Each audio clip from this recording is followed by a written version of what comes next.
It has that taboo effect of we don't talk about it. But we do want to talk about it to let people know suicide is real. People have suicidal thoughts all the time and they don't reach out for help. Ugh, stigma is an awful thing. We see it all the time. People are reluctant to come in for services because maybe they're afraid of what their family would think, or their neighbors, or their employer, or whoever. It's caused by an imbalance of particular chemicals in the brain. So it's nothing to be ashamed of. The military and first responders, there is a big stigma. They are taught to be strong and not really talk about their issues. It can be very difficult to maybe express that you're struggling. Anyone can be at risk for suicide at any time. We are missing people who may be struggling and we may not even know it. I mean, I'm a pretty good swimmer, but if I put my hand up in the water and say I need a lift, I need a lift. And I need it now, because if not, I could go under. They feel they're fine, they're tough, that's what they've done, and they feel like if they need to seek out services, that means that they're weak. We want to say to them, no, it's okay, because that's part of your healing. When this happens, it doesn't feel like there's hope, but whether you feel it or not, there is. Understand that we're all people. Diagnosis is just something that, is part of the person, but it doesn't define them. I know what it's like to grow up as a young person and not feel understood. I want to encourage young people to feel comfortable in their own skin and that there is hope. There are ways to get help. Chautauqua County has some great resources. Many people that are so willing to help and not hold somebody in judgment. We are not judgmental. We're peers. We're all people with lived experience who've had our own struggles with our mental health. We run a 24/7 warm line, a virtual line, and a texting line for people in the county. A warm line is just a connection. This really great evidence-based upstream prevention curriculum called Sources of Strength, and we implement that in a lot of school districts across the county. They use an active learning model. They incorporate art, small group sharing, storytelling to really understand what young people are going through. The Joseph P. Dwyer Veterans Peer-to-Peer Program. This is a suicide prevention program for veterans. It is designed to have veterans be getting out of the house. It's a peer-to-peer connection. It's non-clinical, and it gives them that opportunity to spend time with vets that understand what they've been through like nobody else. What our agency does is look out for first responders. They see things that nobody should ever have to see. We want to make sure that the fire service knows that when they go home after a call, they don't have to go home alone. There's people that will be with them, will check on them, will make sure that they're going to be okay. Everyone in my organization who's a certified recovery peer advocate is trained to recognize the signs of a crisis. And of course, we all have the resources, we know who to get people to. And specifically, I run a group called Alternatives to Suicide.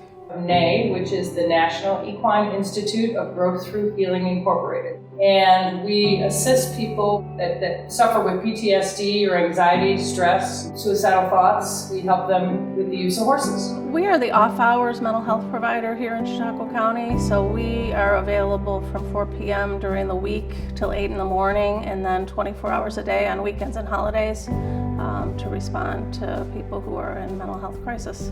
As the Department of Mental Hygiene, we are charged with oversight of all of the mental health and chemical dependency services within Chautauqua County. So we are heavily involved with not only our own mental health and substance abuse clinics, but also all of the community partners. The Suicide Prevention Alliance was founded to address some of the issues about suicide through bringing people together through collaborations, resource sharing, trainings, and a lot of other things that we do through the Alliance work. We have the 911, that's the easiest, especially in an emergency situation. We have had people that call our non-emergency number and ask for help, and sometimes that's more beneficial. We can just talk to somebody. We'd much rather have them make that initial call before they get into a crisis. It is okay to not be okay. There are moments in our lives that are going to tear us to pieces. They're going to make us rethink everything. They're going to change our perspective. You might feel like you're at rock bottom, but there's hope. There are people who understand. And growing up in this area, sometimes that's hard to think about. There's no need to struggle alone. There's so many resources and caring people within our community that are here to help. There's lots of veterans in our community, and they care about each other, and they want everybody to be okay. Whatever is the best for you will help you get there. There's people out there that care. There's people out there that are concerned. We as a community want to work together. What seems like an emergency right now or a crisis right now can be worked through. And there's many people that are so willing to help. Mental health is important because I think it's probably the most neglected part of life. I would say that it's happened to me, that I've had to reach out. We all have to look out for each other, and we have to be kind. We have to help each other. We have to recognize when someone's off. We're there for people, and we're there to foster hope. We're there, for genuine support and genuine relationship building in order to just make sure people know they never have to struggle alone. Nobody has to struggle in silence because there is always someone available.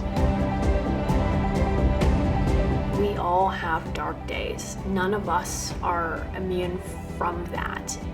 Those dark days will pass, and there are people that can help to get you through that. So don't ever give up, and don't ever be afraid to reach out for help.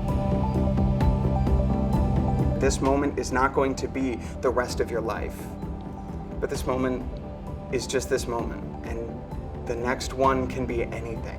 There are going to be times when life is difficult, but then there are going to be times where life is amazing. Tomorrow is a new day. And I think just to be able to give people hope that it will get better and that there are a lot of resources out there, and to please take a step in any direction forward and reach out for help.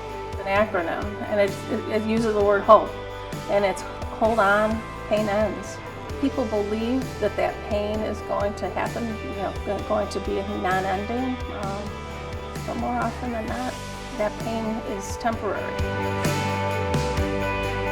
Feel comfortable in saying, I need help. I don't know how to do that. Please help me. There's a lot of ways to do that here, and we want people to know that they're not alone.